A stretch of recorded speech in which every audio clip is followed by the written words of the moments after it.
Viktorandleg fræði, 17. kafli, framfarir og árangur.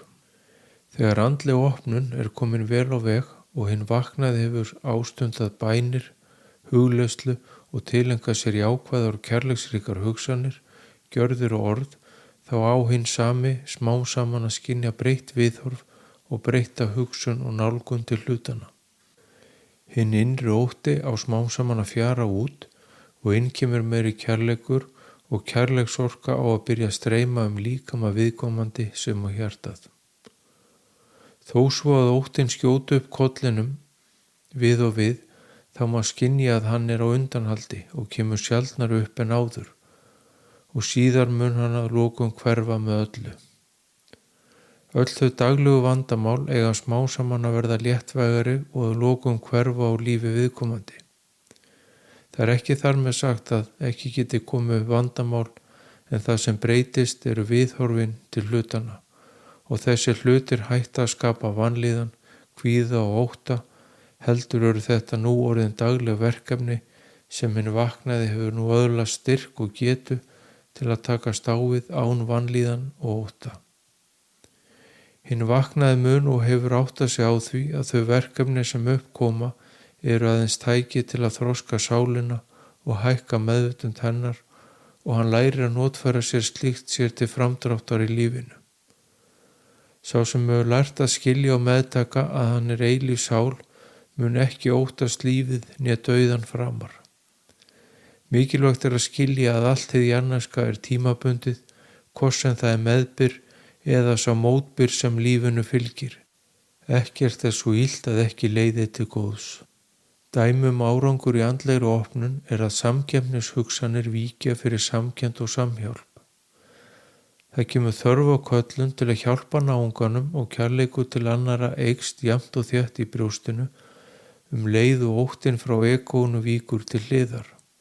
Sálin styrkist jafnt og þétt og hugsanir, viðhorf og framkoma einkennast af því þar sem sannleikur og kærleikur eru ráðandi. Einnig mun koma svo skynjun að viðkomandi er hluti af öllu sem er og sálin er hluti af einingu alls sem er. Slík skynjun eykur umburðarlyndið og samkeppni og þörfin fyrir að stjórna öðrum og hafa yfir öðrum vald hverfur með öllu. Þegar hér er komið við sögu á hinn vaknaði að vera byrjaður að skynja orkuna í líkama sínum sem fer neðar og neðar í líkamann eftir því sem opnunin eykst.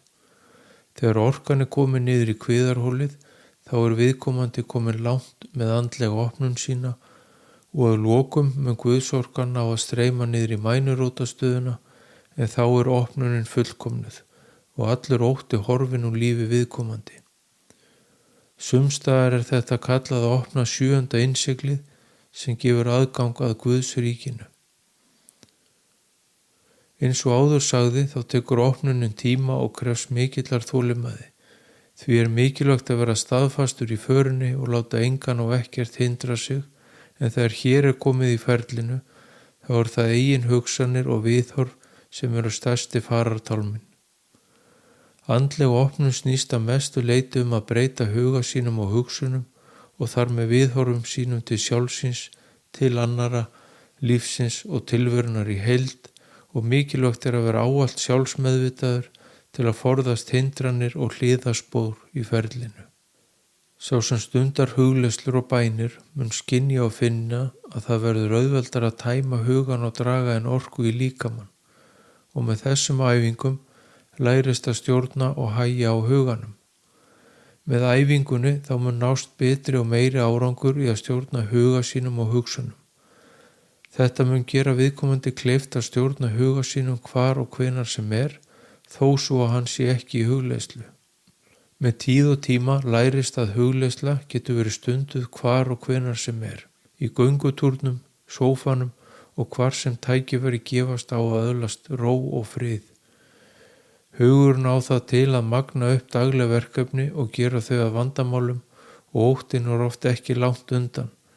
En þegar vægi egósins minnkar þá dregur úr þessu og hinn daglegu verkefni verða léttvægari en áður.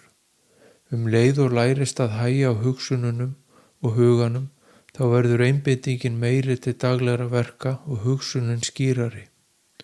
Þegar orkuliði líkamanns byrjað að opnast og orkan er komin vel niður í líkamann í hugleiðslum, þá hefst heilunin og lækning líkamanns og heilsan eflist sem og þrek og orkan. Leið og tíðni líkamans hækkar með hækkandi meðvitund, þá eykst varnar- og ónæmiskerfi líkamans gegn kvefi, flensum og öðrum kvillum sem verða vægari en áður. Líkami og heilsan endurspegla í raun huga og hugsanir viðkomandi. Leið og hugur og hugafar breytast í jákvæðni og kærleika, þá mun líkamleg heilsa styrkjast og bætast að sama skapi. Hinn vaknaði mun finna jákvæðar breytingar í lífi sínu á margan hátt og á mörgum sviðum þar sem allt breytist til hins betra. Hvort sem það eru samskipti við aðra, líkamleg heilsa sem og hugur og hugafar. En mikilvægt er að halda áfram för sinni og vera ávallt meðvitaður sjálfan sig og tilfinningar sínar. Mikilvægt er að stunda hugleiðslu og bænir og fara vel með líkamann og huga ávallt vel að heilsu sinni.